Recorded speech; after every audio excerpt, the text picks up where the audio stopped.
જે આજે આવ્યો છે એ કાલે જવાનો જ છે. એ બરાબર. સનાતન સત્ય છે. એ રીતના કોઈ વસ્તુની ગેરંટી હોતી બી નથી ને હોવી બી ના જોઈએ. ઓન એન એવરેજ એવું ગણો કે આવા સેપ્ટિસેમિક પેશન્ટ્સમાં કે આવા સિરિયસ પેશન્ટ્સમાં, ક્રિટિકલ પેશન્ટ્સમાં એવરી ડે ડિલે એટલે 5% મોર્ટાલિટી વધતી જાય. બેક્ટેરિયા કરતાં ફંગસમાં તો ખૂબ વધારે હોય છે. ફંગસમાં તો અવર્સમાં કાઉન્ટ કરવાનું હોય કે એની delay in hours leads to more multiplying mortality.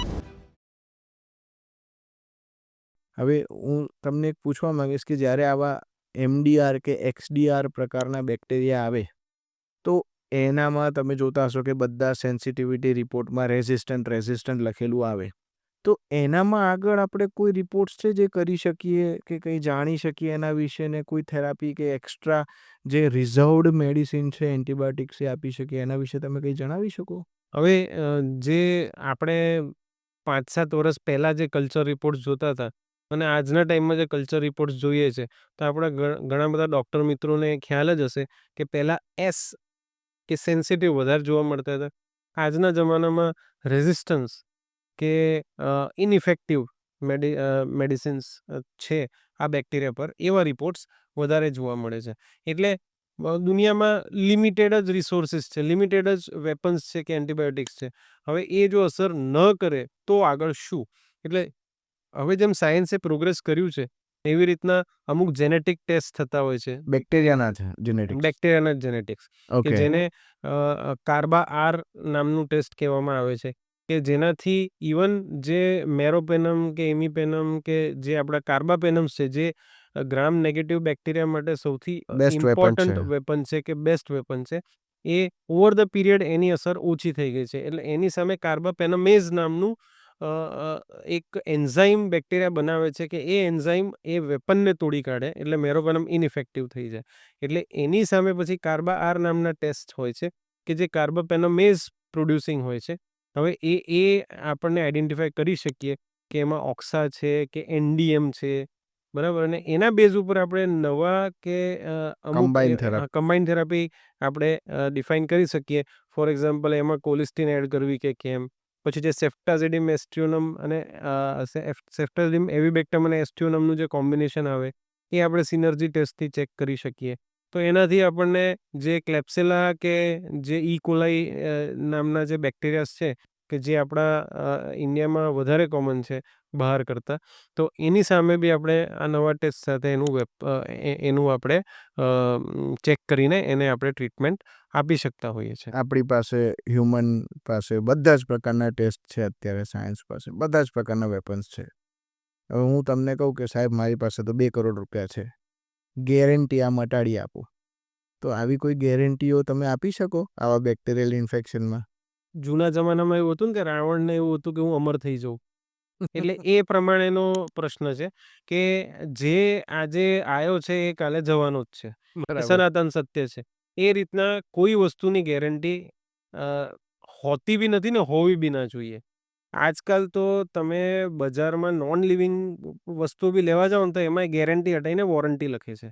બરાબર. બરાબર. એટલે આ તો આપણી જીવનશૈલી છે જેમાં આપણે આપણા સાંધામાં સાંધું નાખીએ કે આપણા લિવિંગ પર્સનમાં એક એવી વસ્તુ નાખીએ છીએ કે જે એની સાથે જોડાય કે ન જોડાય. બરાબર. જેમ તમે મેરેજ કરો ને લાઈફનો કોઈ સગપણનો કોઈ ગેરંટી નથી હોતી.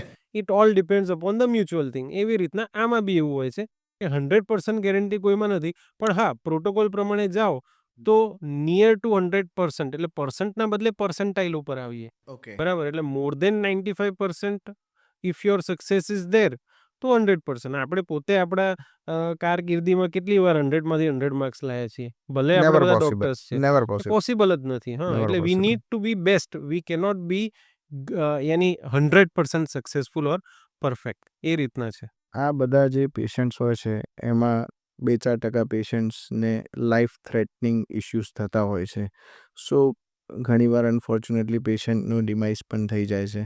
સો આ લાઈફ થ્રેટનિંગ વસ્તુઓ શું થઈ શકે? સપોઝ સેપ્ટિસેમિયા કે કોઈ પણ પ્રકારનું આ રોગ ફેલાય તો શરીરમાં કઈ જગ્યાએ એ ફેલાઈ શકે અને શું પ્રોબ્લેમ્સ કરી શકે?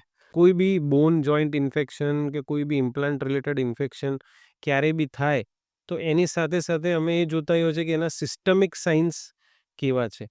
હવે જો સિસ્ટમિક સાયન્સ ફોર એક્ઝામ્પલ કે પેશન્ટને બહુ જ ઓછા સમયમાં 2 કે 3 દિવસમાં બહુ જ સારો એવો સોજો, સારો એવો તાવ અથવા તો બહુ જ જબરદસ્ત પેશન્ટને અંદરથી પસ ડિસ્ચાર્જ થતો હોય, એની સાથે સાથે પેશન્ટ પ્રેઝન્ટ કરતું હોય, પેશન્ટને હાઈ ગ્રેડ ફીવર એટલે 103, 104 ફીવર થઈ જાય, પેશન્ટને પલ્સ ફાસ્ટ થઈ જાય, પેશન્ટનું બ્લડ પ્રેશર ધીરે ધીરે ફોલ થતું હોય, તો આ બધા અર્લીએસ્ટ સાઇન્સ છે કે આ ઇન્ફેક્શન ઘાતક થઈ શકે.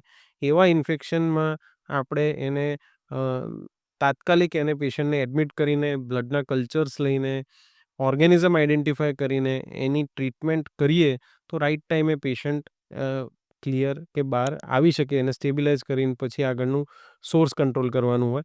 બટ ઇન કેસ જો એ પેશન્ટને રાઈટ ટાઈમે કાં તો પેશન્ટે આ વસ્તુ આપણને ઇન્ફોર્મ ન કરી, કાં તો પછી ડૉક્ટર તરીકે આપણે એ વસ્તુ ટાઈમ પર જોઈ ન શક્યા, તો એવરી ડે મોર્ટાલિટી કે જેટલું લેટ આપણે પકડીશું એટલું પેશન્ટને સિરિયસ થવાના અથવા તો જીવ ગુમાવવાના શક્યતાઓ વધી શકતી હોય છે.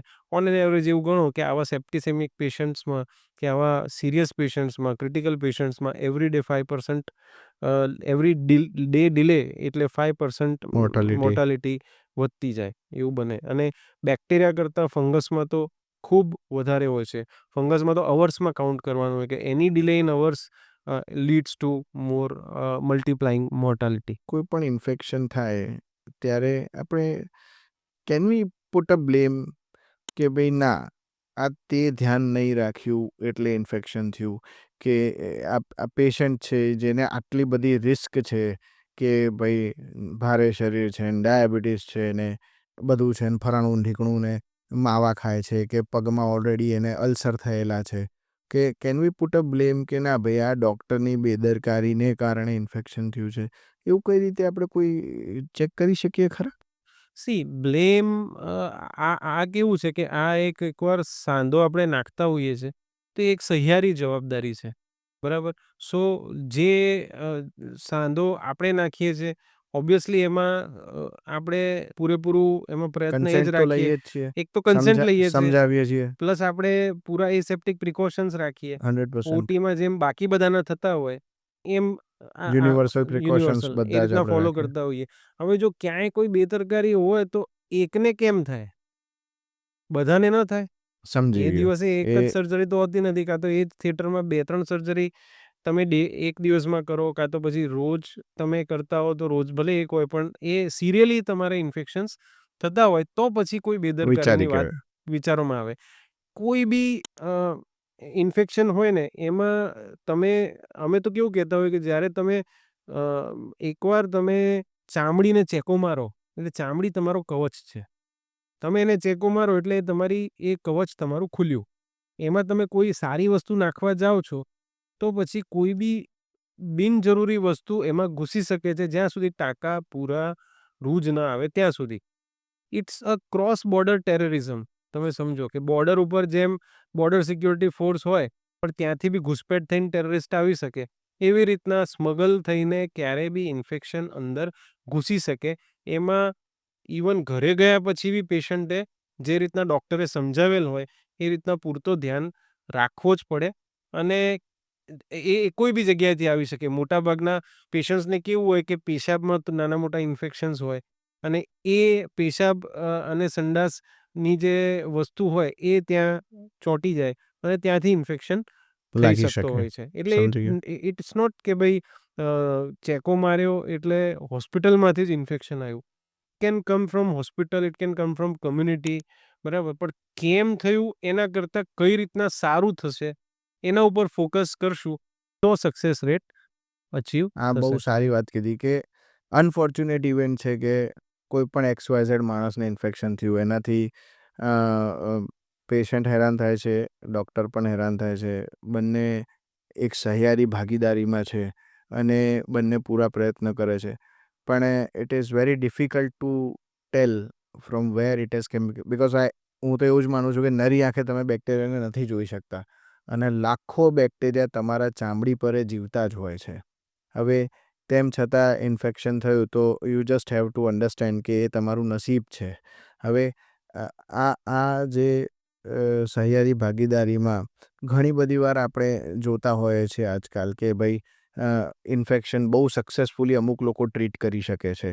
આપણા જ ડૉક્ટર્સ ગ્રુપમાં ઘણા બધા એવા લોકો છે કે they are very good at treating infections. So મારા હિસાબે જ્યારે પણ ઇન્ફેક્શન સારી રીતે ટ્રીટ કરવું હોય ત્યારે પેશન્ટ અને ડૉક્ટરનું ટ્રસ્ટ અને પેશન્ટની જીજીવિષા જે આપણે કહીએ પોઝિટિવ એટીટ્યૂડ એનો એ હોવો બહુ જરૂરી છે. અનટિલ અનલેસ પેશન્ટ ડિપ્રેશનમાં હોય, નેગેટિવ હોય, બીજી બધી રીતે ડાઉન હોય તો કેટલા પણ સારા ડૉક્ટર દવા આપે કે આઈડી સ્પેશિયાલિસ્ટ દવા આપે, ઇટ બિકમ્સ વેરી ડિફિકલ્ટ. આપણા માટે એ અઘરો પ્રશ્ન થઈ જાય છે ટ્રીટ કરવું. હું એક છેલ્લો સવાલ તમને કરીશ કે સપોઝ આ કોઈ પણ બેક્ટેરિયલ કે ફંગલ ઇન્ફેક્શન આપણા શરીરમાં ઘૂસ્યું અને આપણાને થયું, તો શું એ આપણા લાઈફ પાર્ટનરને કે ઘરમાં બચ્ચાને એ બીજાને ફેલાઈ શકે? કેમ કે ઇન્ડિયામાં ઘણી બધી વાર જેમ કે HIV છે, HBsAg છે કે ઘણા બધા એવા રોગો છે, બિકોઝ તમે આઈડી સ્પેશિયાલિસ્ટ છો એટલે પૂછું છું કે એને ટેબુ ગણવામાં આવે છે. તો સપોઝ મને આજે ઇન્ફેક્શન થઈ ગયું ઘૂંટણમાં, તો શું મારા લાઈફ પાર્ટનરને કે બચ્ચાને થઈ શકે એ? ના, એકચ્યુઅલી આ બહુ કોમન માન્યતાઓ છે કે ભાઈ ઇન્ફેક્શન છે એટલે આપણે આમ દૂર રહીએ, અલગ એનું કપડાં કપડાં ધોવાય, હોય, અલગ ખાવાના અલગ ખાવાનું હોય. આપે. ના, બટ ડેફિનેટલી અમુક ઇન્ફેક્શન્સ એવા હોય કે જે શ્વાસોશ્વાસથી ફેલાય. જેમ કે આપણે આખા દુનિયાએ કોવિડનું કોવિડ જોઈ લીધું. એક્ઝામ્પલ જોયું હતું એટલે આપણે માસ્ક પહેરતા હતા. એ કોન્ટેજિયસ ડિઝીઝીસ કહેવાય. ટીબી જે ફેફસાનો હોય એ ઉધરસ ખાવાથી ફેલાઈ શકે અને ચાલુ દવાએ પછી અઠવાડિયા પછી એની ઉધરસ ઓછી થઈ જાય એટલે 7 ડેઝ પછી એ નોન ઇન્ફેક્ટિવ થઈ જતો હોય છે. એવી રીતના આ જે બોન કે જોઈન્ટ કે એના ઇન્ફેક્શન્સ હોય એ એકમાંથી બીજામાં જમ્પ મારીને ના પહોંચી શકે. બરાબર? એટલે એ કોઈ બી હિસાબે હસબન્ડમાંથી વાઈફમાં કે કેરટેકરમાં ડાયરેક્ટલી જઈ શકે નહીં. આપણે ખાલી રૂટીન હાથ ધોવાના કે જે હેન્ડ હાઇજીન જેને કહેવાય, બરાબર? એના પ્રિકોશન્સ ખાલી રાખવાના હોય. બાકી કોઈ જાતનો ભેદભાવ કે કોઈ જાતનો અવગણના એ વસ્તુ એ પેશન્ટ સાથે કરવાનું કે એને અલગ રાખવાનું કોઈ મતલબ હેન્ડ હોતું હાઇજીન નથી. બેઝિકલી મારા હિસાબે પેશન્ટ માટે છે. બિકોઝ તમે તો હેલ્ધી છો, પેશન્ટ એ ઇમ્યુનો કોમ્પ્રોમાઇઝ છે. તમે હાથ નહીં ધુઓ તો પેશન્ટનું તમને નહીં થાય, તમે બીજું પેશન્ટને આઈ થિંક આપી આપી દેશો. દેશો. Exactly, yes. Exactly. So thank you Manoj sir, તમે આવ્યા આખું આપણો જે આ ઇન્ફેક્શન ડિઝીઝ ઉપરનું જે આ બિયોન્ડ ધ બોન કરીને અમારી જે સિરીઝ અમે પોડકાસ્ટની બનાવી છે એમાં તમે કિંમતી સમય આપ્યો અને જે કોમન ક્વેશ્ચન્સ જે પેશન્ટ્સના, રિલેટિવના અથવા ઇવન ડૉક્ટર્સના માઇન્ડમાં પણ ઘણા બધા સવાલ છે, એના તમે ખૂબ સારી રીતે જવાબ આપ્યા. Thank you. Thanks a lot sir. Thank you ઋષિભાઈ, મને અહીંયા બોલાવવા માટે. અને આ જે કોમન જે ઇશ્યુઝ છે જે ઇન્ફેક્શન રિલેટેડ હોય, હોપફુલી કે આપણા ડિસ્કશનથી અમુક કોમન મિથ્સ ક્લિયર થતા હશે અને એના આગળ બી કોઈ ઇશ્યુઝ હોય તો પર્સનલી ઓબ્વિયસલી ગમે ત્યારે અમારા પેશન્ટ મિત્રો અથવા તો અમારા ડૉક્ટર મિત્રો ક્યારે બી અમને કોન્ટેક્ટ કરી શકે. અમે ઓલવેઝ એમને મદદરૂપ થવા રેડી છીએ. Thank you sir. Thank you.